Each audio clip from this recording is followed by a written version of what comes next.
หน้า588ตั้งแต่ทเวสังวาสกะภูมิโยติอัตนาวาอัตานังวาสมานะสังวาสกังกโรติสมัคโควาเป็นต้นไป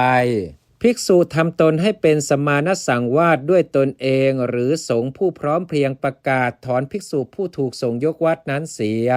แต่ในกุรุณทีกล่าวสังวาสกภูมิไว้2 อย่างนี้คือภูมิแห่งสมานสังวาส1ภูมิแห่งนานาสังวาส1 2บทว่าทวินนันจะรติเฉโทได้แก่รติเฉทะของภิกษุผู้อยู่ปริวาสของภิกษุผู้ประพฤติมานัตหลายบทว่าปัญญาตาทวังคุลาทุเวได้แก่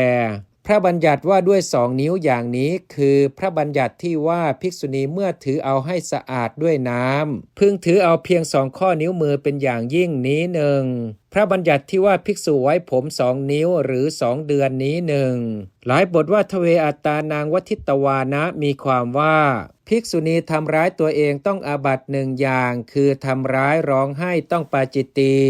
ทำร้ายไม่ร้องไห้ต้องทุกกฎหลายบทว่าทวีหิสังโฆพิชติมีความว่า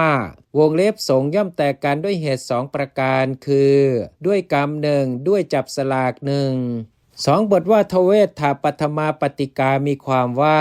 ในวินัยแม้ทั้งสิ้นนี้มีอาบัติต้องแต่แรกทำ2 อย่างเนื่องด้วยพระบัญญัติแห่งภิกษุและภิกษุณีทั้ง2 ฝ่ายแต่โดยประการนอกนี้ปัทมาปฏิกาบัตินั้นย่อมมี18คือของภิกษุ9ของภิกษุณี9หลายบทว่ายติยากรณาทุเวมีความว่ายติกิจมี2คือยติที่เป็นกรรมเอง1ยติที่เป็นบาปแห่งกรรม1ยติกิจย่อมเป็นกรรมเองใน9 สถานตั้งอยู่โดยความเป็นบาปแห่งกรรมใน2 สถาน2 บทว่าปานาติปาเตติโสมีความว่าวงเล็บในเพราะปานาติบาตย่อมมีอาบัติ3เหล่านี้ภิกษุขุดหลุมพรางไว้ไม่เจาะจงวงเล็บผู้ใดถ้ามนุษย์ตายต้องปาราชิกต้องทุนละใจเพราะยักษ์และเปรตตายต้องปาจิตตีเพราะสัตว์เดรัจฉานตายหลายบทว่าวาจาปาราชิกโกตโยมีความว่าวงเล็บอาบัติปาราชิกเนื่องด้วยวาจา3คือปาราชิกในวัชปฏิชาธิกาสิกขาบท